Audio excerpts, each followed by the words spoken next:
Assalamualaikum warahmatullahi wabarakatuh. Perkenalkan, nama saya Ahmad Maulana. Saya dari kelompok 5 dan rekan-rekan saya bernama Rahman dan Siti Nurajijah. Di sini saya dari Fakultas Tarbiyah dan Ilmu Keguruan IAIN Palangkaraya, jurusan Tadris Bahasa Inggris. Di sini kami akan menjelaskan tentang sholat Jumat dan sholat-sholat sunnah. Baiklah, kita akan melanjutkan ke materi pertama. Baiklah, saya akan menjelaskan tentang pengertian dan dasar hukum sholat Jumat.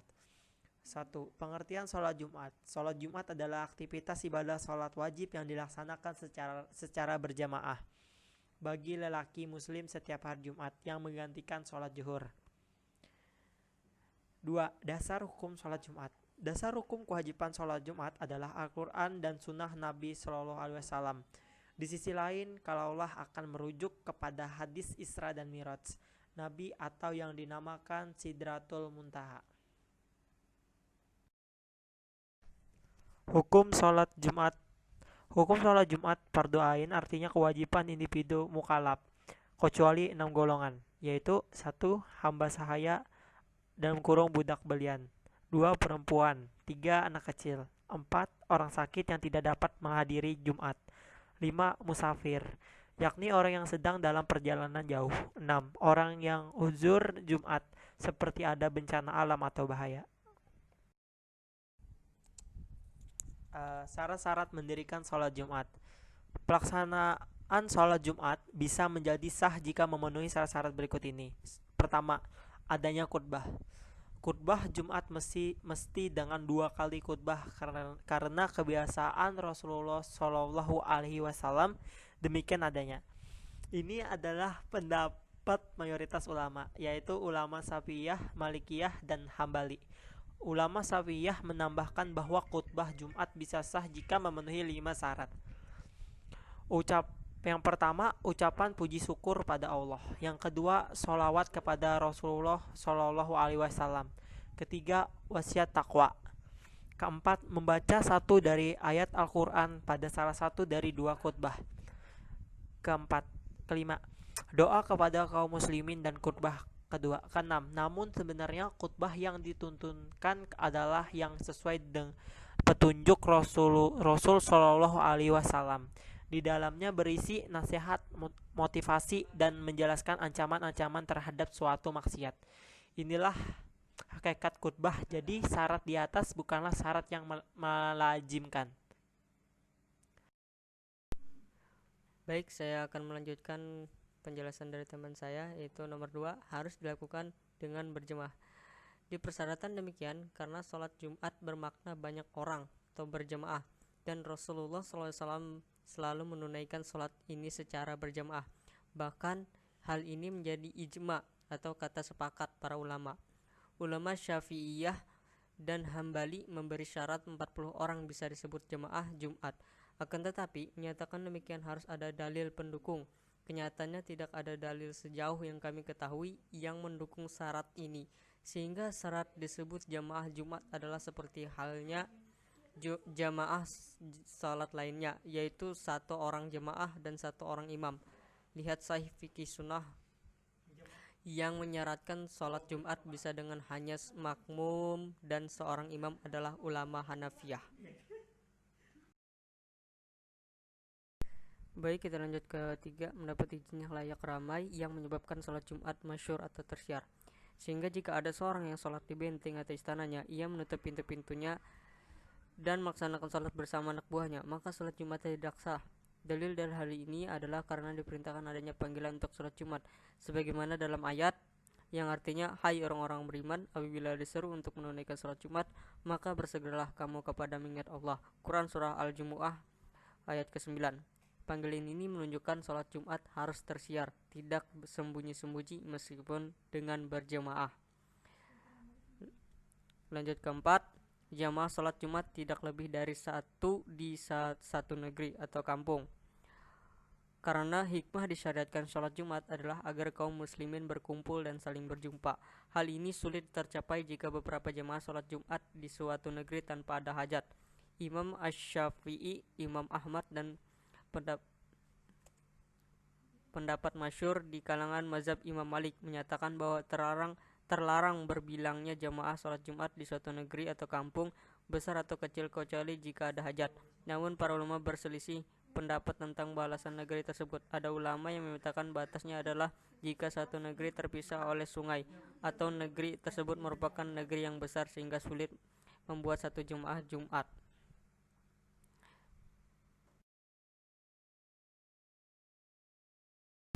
Baik, lanjut D. Khutbah Jumat.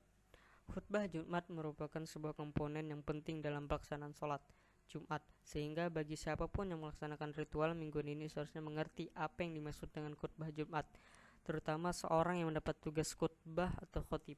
Dengan mengetahui maksud dari sebuah ibadah, maka akan meningkatkan tingkat kekhusyuan kita beribadah. Khutbah adalah bentuk masdar dari kata khataba yakhtubu yang artinya berpidato. Pengertian pertama mengartikan khutbah dari segi bentuknya, yaitu bentuknya prosa dan bersajak. Tetapi pengertian tersebut terlalu sempit karena hanya orang Arab yang mengartikannya seperti itu. Sedangkan realitanya, khususnya di Indonesia, khutbah sudah tidak ada lagi yang bersajak seperti puisi. Tetapi pengertian ini sudah menggambarkan bentuk khutbah yang seharusnya, karena khutbah berasal dari bahasa Arab. Pengertian kedua mengartikan khutbah dari segi isinya, yaitu bahwa khutbah itu tersusun dari berbagai bagian. Secara umum ada bagian pembukaan, isi, dan penutup. Dan dari pengertian yang ketiga, khutbah diartikan berdasarkan tujuan, yaitu untuk memberitahuan suatu pengetahuan dan mempersuasi siapa saja yang mendengarkan khutbah. Dengan kata lain, khutbah harus bersifat informatif dan persuasif. Oleh karena itu, seorang khatib harus mampu memberikan informasi yang benar dan akurat serta up to date agar dapat mencapai tujuan persuasifnya, yaitu mempengaruhi setiap orang yang mendengarkan sehingga dapat membangkitkan kesadarannya untuk menerima dan melakukan dari apa yang ia dengar.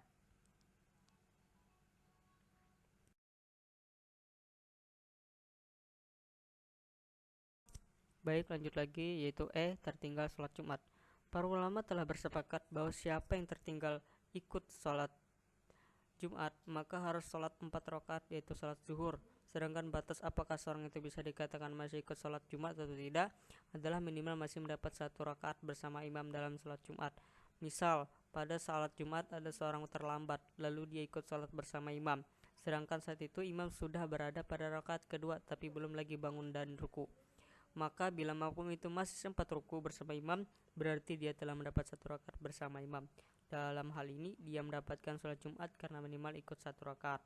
Syekh Ibnu Ba'az juga menyatakan bahwa orang yang ketinggalan sholat Jumat wajib menggantinya dengan sholat zuhur. 4 rakaat adalah pendapat mayoritas ahlul ilmi. Bahkan bagi orang yang sengaja meninggalkan sholat Jumat, ia harus segera bertobat lalu menggantikannya dengan sholat zuhur 4 rakaat.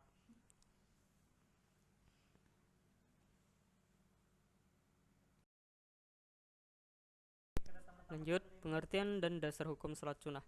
Salat sunnah adalah salat yang dikerjakan di luar salat fardu atau 5 waktu, seperti zuhur, asar, maghrib, isya. Salat sunnah menjadi pelengkap dari salat fardu, yang artinya pahala salat sunnah dihitung sebagai pelengkapnya fardu. Jika dicontohkan dalam sebuah bangunan, salat fardu diibaratkan sebagai rumahnya, sedangkan salat sunnah sebagai pelengkap rumah seperti meja, kursi, kasur, dan sebagainya. Dasar hukum salat sunnah, salat yang dianjurkan jika dikerjakan mendapat pahala, jika ditinggalkan tidak berdosa. Contoh, salat sunnah yang biasanya dilakukan setiap hari yaitu salat duha, salat tahajud, dan lain-lain. Salat sunnah ada dua, yaitu sunnah muakkad, yaitu salat yang dianjurkan dengan penekanan kuat seperti salat di hari raya Idul Fitri dan Idul Adha. Sedangkan salat sunnah gairu muakkad adalah salat sunnah yang dianjurkan tetapi tidak dengan penekanan kuat seperti salat rawatib.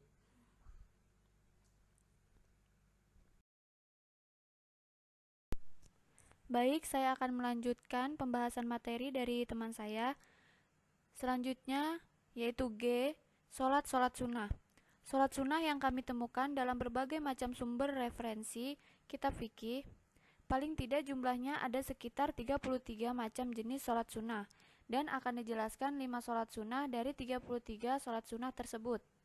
Yang pertama, sholat rawatib. Sholat rawatib adalah sholat sunnah yang dikerjakan untuk mengiringi sholat fardu 5 waktu. Dengan istilah lain, sholat rawatib itu sebenarnya adalah sholat qabliyah dan ba'diyah. Qobliyah artinya sholat sunnah yang dikerjakan sebelum sholat fardu. Sedangkan ba'diyah artinya sholat sunnah yang dikerjakan setelah sholat fardu.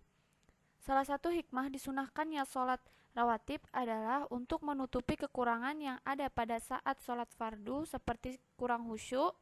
Sholat sunnah qobliyah adalah sholat sunnah yang dikerjakan sebelum sholat fardu, sedangkan sholat sunnah ba'diyah adalah sholat sunnah yang dikerjakan setelah sholat fardu. Sebagai contoh, misalnya jika seseorang ingin melaksanakan sholat sunnah qobliyah zuhur, maka sholat ini baru boleh dilakukan jika sudah masuk waktu zuhur dengan ditandai datangnya azan untuk sholat zuhur. Yang kedua, sholat sunnah wudhu. Sholat sunnah wudhu maksudnya sholat sunnah yang dikerjakan setiap kali seseorang selesai berwudhu. Sholat sunnah wudhu ini terdiri dari 2 rakaat. Cara mengerjakan sholat sunnah wudhu sebagai berikut. Sebagaimana biasanya selesai berwudhu disunahkan membaca doa setelah wudhu. Setelah membaca doa setelah berwudhu, lalu mengerjakan sholat sunnah wudhu 2 rakaat dengan diawali membaca niat sholat wudhu. Yang ketiga, sholat duha. Sholat duha artinya sholat sunnah yang dikerjakan pada waktu matahari sedang naik setinggi kira-kira 7 hasta atau antara pukul 7.00 sampai 9.00 pagi. Sholat sunnah ini sebaiknya dikerjakan sedikitnya 2 rakaat dan sebanyak-banyaknya 8 sampai 12 rakaat. Tiap 2 rakaat diikuti salam. Yang keempat, sholat tahiyatul masjid. Sholat sunnah tahiyatul masjid adalah sholat sunnah 2 rakaat yang dikerjakan ketika seseorang memasuki masjid. Sholat ini disunahkan karena untuk menghormati masjid. Tata cara sholat tahiyatul masjid: yang pertama niat, yang kedua rakaat pertama setelah surah Al-Fatihah membaca surah Al-Kafirun, yang ketiga rakaat kedua setelah Al-Fatihah membaca surah Al-Ikhlas, yang keempat apabila duduk dalam masjid, hendaklah lafaz niat iktikaf. Yang kelima, sholat tahajud. Sholat tahajud disebut juga sholat qiyamul lail atau sholat malam.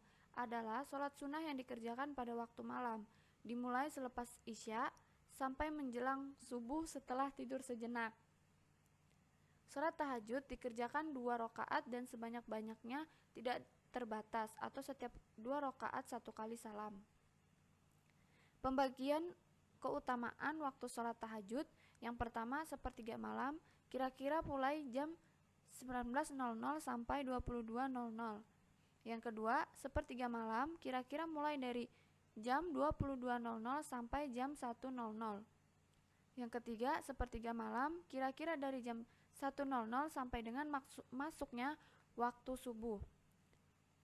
Ada pula tata cara mengerjakan sholat tahajud. Yang pertama, pada rakaat pertama setelah membaca surat Al-Fatihah, membaca salah satu surah Al-Quran.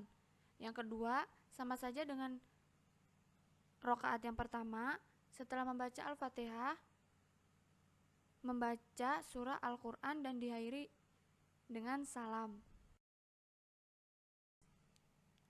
Selanjutnya, waktu-waktu terlarang sholat sunnah. Nabi SAW melarang kita untuk mengerjakan sholat jika bertepatan dengan 5 waktu terlarang, kecuali jika sedang berada di Masjidil Haram. Hal ini sebagaimana yang disebutkan dalam 2 riwayat hadis di bawah ini. Dalil pertama hadis yang diriwayatkan oleh Imam Al-Bukhari di bawah ini, yang artinya dari Abu Sa'id Al-Khudri radhiyallahu anhu berkata, aku mendengar Rasulullah SAW bersabda, tidak ada sholat setelah sholat subuh hingga matahari terbit, dan tidak ada sholat sesudah sholat asar hingga matahari terbenam. Hadis riwayat Al-Bukhari. Dalil kedua hadis yang diriwayatkan oleh Imam Muslim di bawah ini, yang artinya dari Uqbah bin Amir Al-Juhani radhiyallahu anhu, dia berkata, ada 3 waktu sholat yang Rasulullah SAW melarang kami untuk melakukan sholat yang menguburkan orang yang meninggal di antara kami. Yang pertama, ketika matahari terbit hingga meninggi. Yang kedua, ketika matahari tepat berada di atas kepala. Dan Ketiga, ketika matahari dalam proses terbenam. Hadis riwayat Muslim. Dari hadis-hadis di atas dapat dipahami bahwa seseorang boleh mengerjakan sholat kapan saja, malam ataupun siang, kecuali waktu-waktu yang terlarang seperti yang sudah disebut pada kedua dalil di atas.